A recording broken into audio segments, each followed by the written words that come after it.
Imagine this. You're holding a battery in your hand, but it's not one you bought at the store.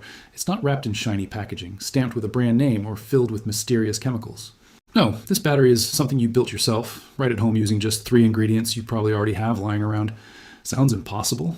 That's exactly what the big battery companies want you to think. Now picture the possibilities. What if you never had to run to the store for batteries again? What if, during a blackout or an emergency, you could whip up a power source in minutes using nothing but a few household items? This isn't science fiction. It's a simple, powerful DIY project that anyone can do, and it could change the way you think about energy forever. But here's the kicker. Hardly anyone talks about this. Why? Because the mainstream wants you to believe that energy is complicated, expensive, and out of your hands. They want you dependent on their products, their supply chains, their prices. But the truth is, the science behind batteries is surprisingly simple. And once you see how easy it is to make your own, you'll wonder why you ever paid for one in the first place. Stick around because in the next few minutes, you're going to learn a secret that could save you money, boost your self-reliance, and maybe even blow your mind. Let's be honest. How many times have you reached for a flashlight during a power outage only to find the batteries are dead?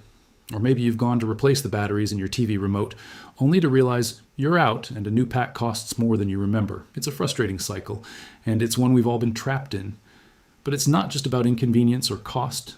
There's a bigger story here, and it's one that affects your wallet, your environment, and even your independence. First, let's talk about cost. Batteries aren't cheap, especially if you rely on them for everyday devices, emergency kits, or hobbies.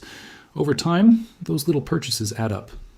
And have you noticed how some devices seem to chew through batteries faster than ever? That's not always an accident. Planned obsolescence is real.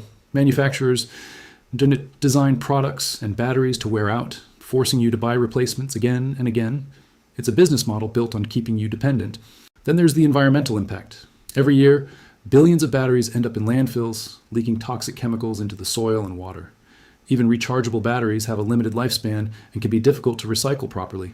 The more we rely on disposable power, the bigger our environmental footprint grows. And what about supply chain issues? We've all seen empty shelves during crises, natural disasters, pandemics, or even just a run on batteries before a big storm. Suddenly, something as simple as a working flashlight becomes a luxury. If you can't get batteries when you need them most, what good are all those gadgets? All of this points to one thing. The system is broken. We need a better way, a solution that puts power back in your hands, literally. And that's where the DIY approach comes in.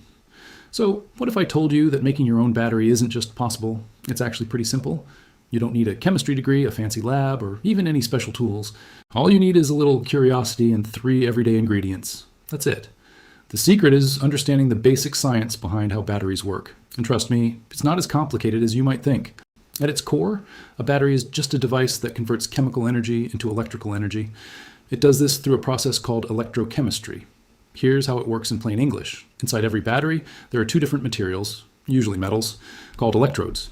These electrodes are placed in a substance that can carry a charge, known as an electrolyte. When the 2 metals interact with the electrolyte, a chemical reaction happens. This reaction causes electrons to flow from one metal to the other, creating an electric current. That's the power you use to light a bulb, run a clock, or charge your phone. The amazing part? You can recreate this process at home with things you probably already have. No need for rare metals or dangerous chemicals. In fact, some of the earliest batteries ever made used nothing more than simple household items. The science hasn't changed, just our willingness to try it ourselves. If you can follow a recipe, you can build a battery. And once you see how easy it is, you'll never look at store-bought batteries the same way again. All right, it's time for the big reveal. You might be expecting something exotic or hard to find, but the truth is, the 3 ingredients you need to make a powerful homemade battery are probably already in your kitchen or toolbox. Ready? Here they are. A lemon, a piece of copper wire, and a galvanized nail. That's it. No rare earth metals, no toxic chemicals, no expensive gadgets. Just 3 simple items you can find almost anywhere. Let's break down why each of these is so important. First, the lemon. It's not just for lemonade or garnishing your favorite dish. The juice inside a lemon is packed with citric acid, which acts as our electrolyte. Remember, the electrolyte is the medium that allows electrical charge to flow between the 2 metals. The citric acid in the lemon is perfect for this job, and it's completely safe to handle. Next, the copper wire. Copper is a fantastic conductor of electricity, which is why it's used in almost every electrical device you own. In our battery, the copper wire serves as one of the electrodes, the positive terminal. It's the pathway that allows electrons to flow out of the battery and into whatever you want to power. Finally, the galvanized nail. This isn't just any nail, it's coated in zinc, which is crucial. The zinc reacts with the citric acid in the lemon, releasing electrons in the process. This nail becomes our negative terminal, setting up the chemical reaction that generates electricity. When you insert the copper wire and the galvanized nail into the lemon, you create a simple circuit. The citric acid starts a chemical reaction between the zinc and the copper, and electrons begin to flow. That's electricity, homemade, safe, and surprisingly powerful. And the best part? You can scale this up or experiment with other fruits, vegetables, or electrolytes. The possibilities are endless, and it all starts with these 3 everyday items. Now that you've got your lemon, copper wire, and galvanized nail, let's get hands-on and build your very own battery. Don't worry if you've never done anything like this before. You just follow along, and you'll be amazed at how simple and satisfying this process can be. Step 1. Gather your materials. You'll need 1 fresh lemon, about 4 to 6 inches of copper wire, stripped at both ends, and a galvanized nail. If you don't have a galvanized nail, you can use a zinc-coated screw, or even a piece of zinc from a hardware store. Make sure your copper wire is clean and shiny. If it's tarnished, give it a quick rub with some sandpaper or steel wool. This helps ensure a good electrical connection. Step 2. Prepare the lemon. Roll it gently on a hard surface, pressing down just enough to soften it up without breaking the skin. This helps release the juice inside, making the citric acid more accessible for the chemical reaction. Don't squeeze too hard. You want the lemon to stay intact. Step 3. Insert the electrodes. Push the galvanized nail into one end of the lemon, about halfway in. Then, insert the copper wire into the other end, making sure the 2 metals don't touch inside the lemon. If they do, you'll short-circuit your battery and it won't work. The closer the electrodes are without touching, the better your battery will perform. Step 4. Connect your load. To see your battery in action, you'll need something to power.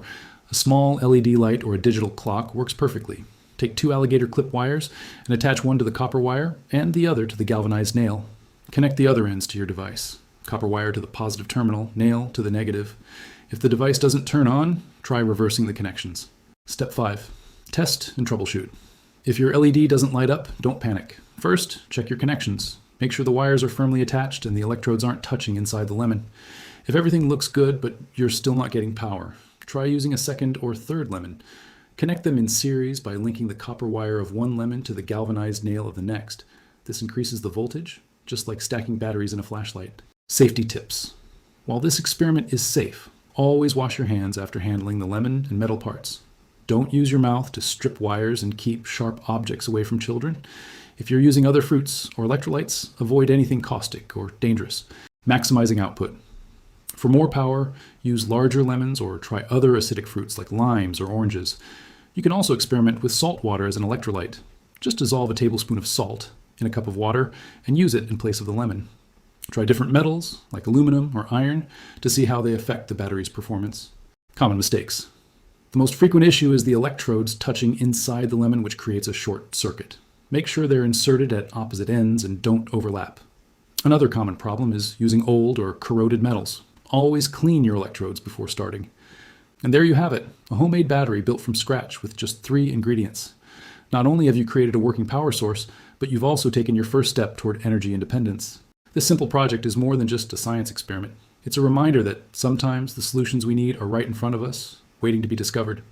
Now comes the moment of truth. Let's see what your homemade battery can actually do. With your lemon battery assembled and your wires connected, try powering a small LED light. If everything is set up correctly, you should see a faint glow. It might not be as bright as a store-bought battery, but that tiny spark is proof that you've generated real electricity from just a lemon, a nail, and a piece of copper wire. That's a powerful feeling, knowing you've created energy with your own hands. But let's get specific. A single lemon battery typically produces about 0.9 volts, less than the 1.5 volts you'd get from a standard AA battery. That's enough to power a low-voltage device like a digital clock or a small LED, but not enough for something like a flashlight or a motor. If you want more power, you can connect multiple lemon batteries in series, just like stacking regular batteries. Each lemon you add increases the total voltage, so 3 or 4 lemons together can light up an LED brightly or run a small clock for hours. How does this compare to store-bought batteries? Commercial batteries are designed for maximum efficiency and longevity, packed with specialized chemicals and engineered for high output. Your homemade battery won't last as long or deliver as much power, but it has something store-bought batteries don't. It's made by you, for materials you control, and it can be built in a pinch when you need it most. Of course, there are limitations. The power output is modest, and the battery will eventually run out of juice as the chemical reaction slows down. But in an emergency, when every bit of light counts, or as a learning tool for understanding the basics of electricity, this DIY battery is invaluable. It's a testament to human ingenuity and a reminder that self-reliance starts with knowledge and creativity. You might not replace every battery in your house with lemons, but you'll never look at your kitchen or your power needs the same way again. You might be wondering, if making a battery is this simple, why isn't everyone doing it? The truth is, homemade batteries aren't a new idea at all. In fact, the concept goes back thousands of years. One of the most intriguing discoveries in the history of science is the so-called Baghdad battery, a clay jar from ancient Mesopotamia dating back nearly 2,000 years that some believe was used to generate electricity using basic materials like copper and iron. Whether or not it was truly a battery, it shows that the idea of harnessing simple chemistry for power is ancient. Fast forward to the 18th and 19th centuries, and you'll find inventors like Alessandro Volta, who created the first true battery using stacks of metal discs and saltwater-soaked cloth. These early experiments were the foundation for all modern batteries, and they used the same principles you just applied with your lemon battery. So why did this knowledge fade into the background? Part of the answer is profit. As battery technology advanced, companies realized there was money to be made in selling ready-made, disposable power sources. Planned obsolescence became the norm. Products and batteries designed to wear out, so you'd have to keep buying more. And let's not forget education. Most people never learn the basics of electrochemistry in a hands-on way, so the idea of making your own battery seems mysterious or out of reach. But as you've just seen, the knowledge is there, and it's yours to reclaim. Now that you've mastered the basics, it's time to take your DIY battery skills to the next level. The beauty of this project is that it's endlessly adaptable. Want more power? Try connecting several lemon batteries in series or parallel to increase voltage or current. You can even build a fruit battery farm using potatoes, oranges, or limes, each with its own unique output. Some experimenters have powered radios, calculators, and even small fans by scaling up their homemade batteries. But why stop at fruit? Salt water is another excellent electrolyte. Fill a cup with salt water, drop in a strip of copper and a piece of zinc or galvanized metal, and you've got a simple saltwater battery. You can also experiment with vinegar, sports drinks, or even soil. Yes, soil as your electrolyte.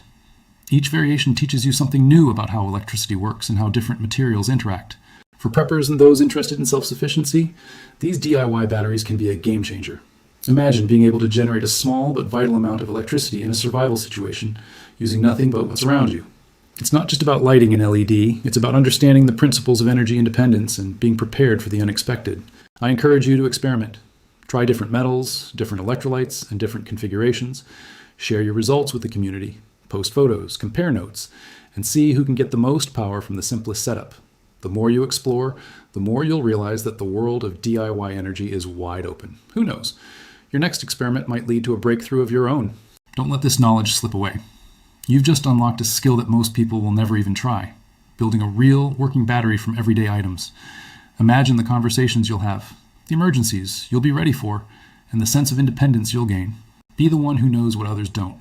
Whether you're a DIY enthusiast, a prepper, or just someone who loves learning hidden science, you're now part of a community that values curiosity and self-reliance. I challenge you, try this project for yourself. Experiment with different fruits, metals, or electrolytes, see how much power you can generate, and share your results in the comments. Let's build a network of innovators who aren't afraid to question the mainstream and push the boundaries of what's possible. And if you're hungry for more, make sure to subscribe. We've got upcoming videos on advanced homemade batteries, alternative energy hacks, and even more suppressed technology that you won't find in any textbook. Don't miss out on the next breakthrough. Hit that subscribe button and join the DIY energy revolution today.